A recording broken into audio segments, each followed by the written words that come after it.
Hey guys, I'm Trey, And I'm Sean.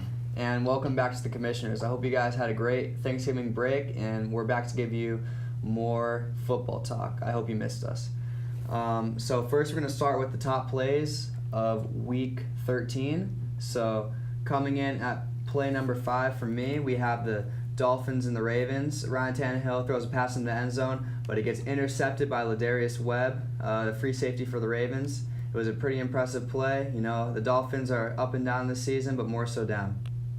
All right, my number 5 play, Dak Prescott, rookie quarterback, goes deep to Des Bryant, makes an unbelievable catch, dives, and goes down at the 1-yard line. Great play by Des. Coming in at number 4, we have the Sunday Night Football game between the Panthers and Seahawks. We have Cam Newton with a huge 55-yard touchdown pass to Ted Ginn Jr. This is a play right after Earl Thomas broke his leg, so that's probably why he was able to throw that, because that was actually his only touchdown of the game. All right, my number 4, Bills, Raiders, Khalil Mack, strip sack on Tyrod Taylor to end the game. That's the second straight week that he had a strip sack to end the game. He's definitely one of the best players in the league right now. He's doing unbelievable, and the Raiders are a very good team. They're a legit contender. Coming in at number 3, we have the Steelers and the Giants. This was one of the more surprising games. This is a game that I thought the Giants would be able to win, but right here we have Ben Roethlisberger with a huge 18-yard touchdown pass to Antonio Brown, and it was impressive how Antonio Brown was able to keep his body in the end zone on this one. My number 3 play, Matt Stafford goes deep to Golden Tate. He catches the ball, goes in between 2 defenders, and runs all the way for a long touchdown. Golden Tate had a slow start to the year, but he's really picking up, and the Lions are a surprising team out of the NFC. They're a division leader. Next, we have the game of the week, in my opinion. We have the Chiefs and the Falcons. This one we have a huge 4th-and-1 fake by Albert Wilson with the 55-yard touchdown run. The Chiefs made a bunch of big plays in this one, and they ended up getting the win. All right, my number 2 play, Carson Palmer drops back, goes deep to J.J. Nelson, who makes an unbelievable touchdown catch in between 2 defenders. J.J. Nelson, not sure who he is, to be honest, but he looks pretty good on this play. The Cardinals, though, not very good. They're having a mediocre year for sure. Now, next up, we also have the Falcons and the Chiefs. This was the biggest play of the day, in my opinion, the biggest play of the week. Eric Berry with a huge interception for a 2-point conversion by the Falcons. And Eric Berry returns it 99 yards for the safety, since it was going for a 2-point conversion. And this made the difference in the game because the Chiefs ended up winning by a point. My number 1 play, Rams, Patriots, 4th-and-1. LeGarrette Blount sidesteps the defender and then jukes out number 31, the Rams, who probably should be cut after that play. He had no idea where he was. Unbelievable play, especially because LeGarrette Blount is about 250 pounds, and watching him run like this is unbelievable because, you know, he's so big and he can really move. Next, we have the game picks for Week 14. So, coming off of our last show, it was really close, but I ended up winning in the game picks 11-10. So, I have the edge overall in the season right now by 1 game. So, let's go into this week. Hopefully, I can keep the lead.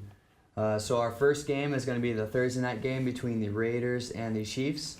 The Raiders are 5-0 on the road, and the Chiefs are 4-1 at home. In this one, I'm going to have to go with the Chiefs because of Eric Berry. He's been making big plays every single game, and I think he's going to lead the Chiefs defense to a big win on Thursday night. I'm going to go with the Raiders. I don't trust Andy Reid at all. I think he just kind of sits there and does nothing during the games, and anytime there's a big game, he really, he doesn't do too well. So I think the Raiders are for real this year. I like Jack Del Rio, so I'm going to take them. In the next game, we have the Titans and Broncos. Now, fun fact, the Broncos are 3-0 against the AFC South so far this season, so I expect them to get a win here also at Tennessee. I think that their defense is too good to allow the Titans to get too much off the running game or even passing game, so I think the Broncos will get an easy win here in Nashville. Yeah, this is a big game for the Broncos. They're right on the line for making the playoffs. They're in the hunt right now. If the season ends today, they'd be in the wild card, but they still need this game, and I think that's going to motivate them to beat the Titans because the Titans, they're pretty much out of it, and I think the Broncos need this game more than the Titans do, so I'm going to take Denver.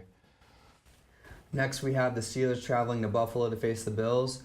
In this one, I'm going to have to go with the Steelers. They had a big win against the Giants last Sunday, and the Bills just came off a loss against the Raiders. I think it's all momentum at this point of the season, so I think the Steelers are just going to keep rolling and get a good win against the Bills. Yeah, I don't trust the Steelers this year. I might take the Bills. Bills Mafia, best fan base in football, other than the Patriots, and I think they're going to affect this game. It's going to be cold. This is Buffalo weather. I don't know if Big Ben's ready for it, so I'm going to take Buffalo. In the next matchup, we have the Redskins traveling to Philadelphia to face the Eagles.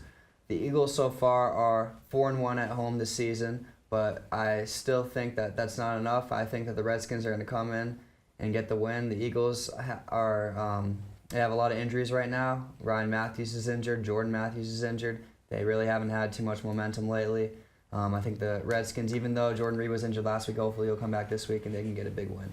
I agree. I think the Redskins are going to win. Doug Pearson, coach of the Eagles, was calling out the effort of his players this past week, which is not a good sign for the team. I think the Eagles are definitely on the decline, so I'm going to take Washington. In the next game, we have the Cardinals and the Dolphins. The Cardinals are 1-4 on the road, and the Dolphins are 5-1 at home. But I'm going to have to go with the Cardinals in this one. The Cardinals came off of a big win on Sunday against the Redskins. Bruce Arians is very gutsy. He had a big gutsy play to J.J. Nelson for that touchdown for the win, the one that Sean showed earlier. I think they can go into Miami and get a good win. I agree. I'm going to take Arizona. I'm not really sure how Miami is 7-5. I think they just have a good running game. I really don't trust them late in the season to do anything big. I know they're in the playoff hunt, but again, we're talking about the Miami Dolphins here, a terrible organization, so I'm going to take the Cardinals.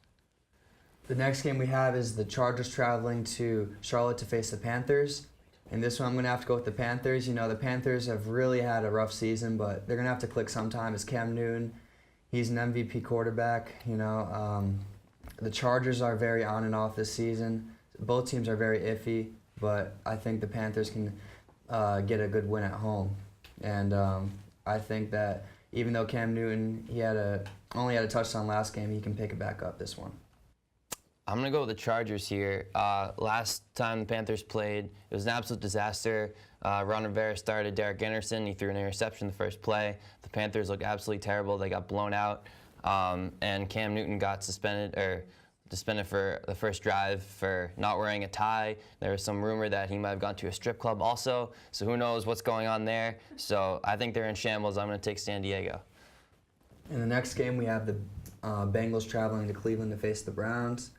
I don't really even have to say much about this one. You know the Bengals are going to win. The Browns are not going to win a game this season. That's really all I have to say. I would watch out if I was the Bengals here. It's a division rivalry game. Two cities in Ohio. No love lost. They don't like each other. But I'm never going to pick the Browns this year. They're terrible. I'm going to go with Cincinnati. Cleveland's just the worst. They're terrible. I was about to say, if you were going to pick the Browns there, you would have lost. I do think it's going to be close. It will be close. It'll be like a one-score game. That's a personal guarantee. We'll see, guys. The next game, we have the Bears traveling to Detroit to face the Lions. Now, the Bears, they are 0-6 away, which doesn't really bring much promise, and the Lions are 5-1 at home. So you would think that the Lions are going to win this, but I'm going to have to go with the Bears. Just like when I picked a few weeks ago that the Bears are going to come in and upset the Vikings, I think this is going to be the same type of thing. The Bears are going to come in, upset the Lions, and put the Lions down in decline, just like it did to the Vikings. I don't hate that pick. The Bears do that a lot. They'll just win random games that they're not supposed to win, but I can't take them. They looked so bad last week. They didn't complete a pass in the first quarter. Detroit is actually good this year, which is weird to say. I'm going to take the Lions. In the next game, we have the Texans traveling to Indianapolis to face the Colts. The Texans are 1-5 on the road. Andrew Luck had 4 touchdowns last game, so I think he's very hard to stop at this point in the season, so I think the Colts are going to get an easy win. I think their offense is clicking at this time of the year, and they're not really going to go down at this point. Yeah, this is maybe the biggest game of the week as far as what it means for each team. Division rival, both are in the playoff hunt. Brock Osweiler, I just don't trust him. I don't think he's a very good quarterback, and Andrew Luck's starting to pick it up at the end of the season, so I'm going to take Indianapolis. In the next game, we have the Vikings traveling to Jacksonville to face the Jaguars. In this one, the Vikings have been on such a decline that I'm going to have to go with the Jaguars. I know the Jaguars are 2-10 on the year. They're not doing too great either, but they're going to have to click sometime. I say every week that Allen Robinson's eventually going to click, and I think this is going to be the week. The Vikings are on the decline, and I think they just don't have any momentum. I think the Jaguars have nothing to lose, and they're just going to go out and win this game. I disagree. Blake Bortles, not a good quarterback. If he faces any defense that's remotely good, he's going to struggle. And even though the Vikings have been up and down this year, their defense has been pretty solid. And I think there's a good chance he throws even another pick six, which will probably put him over some NFL record because that's all he does. So I'm going to take Minnesota. And next we have the Saints traveling to Tampa Bay to face the Buccaneers. In this one, I'm going to have to go with the Buccaneers. The Buccaneers are on a 4-game winning streak. The Saints have been very on and off. Drew Brees sometimes has a good game, but last game he had a really rough one. I think he's going to have another rough one coming into Tampa Bay to face the Bucs. I think the Bucs are playing their hardest at this point of the season because they're in the playoff hunt. I think they're not going to go down easy, and they're not going to go down at all. They're going to get the win. I'm going to take the Saints here. I think it's going to be pretty close, but at the end of the day, the Buccaneers, I don't really trust them. I know they've been doing well as of late, but I think Drew Brees is going to pick it up. He's a passionate guy. I think he's going to get his boys together, and they're going to play well, and I'm going to take the Saints. Next, we have the Falcons traveling to Los Angeles to face the Rams. Now, the Falcons are 4-2 on the road, and the Rams are 1-4 at home. If those statistics aren't enough for you, Jared Goff hasn't been very good either as the Rams quarterback. The Falcons have had so much momentum lately. They've been having a lot of good, they've gotten a lot of good wins, and I think that they're going to continue and roll over the Rams in this one. I agree. I'm going to take Atlanta. Somehow Jeff Fisher got a contract extension this past week, which is unbelievable. He is the king of going 500 every year. He's going to go less than 500 this year. I really don't like the Rams. Jared Goff, he just doesn't look ready to be an NFL quarterback yet, so I'm going to take the Falcons. The next game we have is the Seahawks traveling to Green Bay to face the Packers. In this one, I always go for the Packers, and I always say I won't go for the Packers again, but yet again, I find myself saying go Pack go. I'm going to have to go with the Packers in this one. They're going to have to pick it up eventually. They had a good win against the Texans last week in the snow, and this week, the Seahawks, they had a big win against Carolina, and I think what they're going to do is they're going to let their guard down a little bit against the Packers. Also, one of the best defensive players on the Seahawks, Earl Thomas, is now out for the season, so that's going to weaken their secondary a little bit. So I think the Packers are going to be able to utilize that and get the win. I agree. I know Seahawks have been really good as of late, and the Packers have been kind of iffy, but I'm going to take Green Bay. I think Earl Thomas being out is going to be huge for the Seahawks. They're not going to be as good on defense. And Aaron Rodgers, even though he struggled this year, still a very, very good quarterback. And I'm going to take Green Bay at home at Lambeau. Next, we have the Sunday Night Football game. This one's going to be the match of the week, in my opinion. We have the Cowboys traveling to New York to face the Giants. Now, the Cowboys are 6-0 on the road. The Giants are 5-1 at home. And actually, the Cowboys' only loss of the season comes to the Giants in Week 1. I know the Cowboys are going to be out for redemption in this one, and that's why I got to pick them in this one. The Cowboys' offense has been looking extremely good lately, and also their defense all around, they've been looking like the best team in the NFL. I think they've proven that they're the top team at this point, and I think that they're going to get another big win against the Giants and show that they're still the top team in the NFL. This is a tough game to pick. It's going to be an awesome game. I think it's going to be down to the last play. I'm going to take Dallas just because of what you said, Trey, the revenge factor. I think that plays a huge part in this game. Their only loss comes from the Giants, so I think Dak and Dez Bryant, Ezekiel Elliott are going to have a huge day against the Giants' defense, and I like the Cowboys. And in our last game, the Monday night game, we have the Ravens traveling to New England to face the Patriots.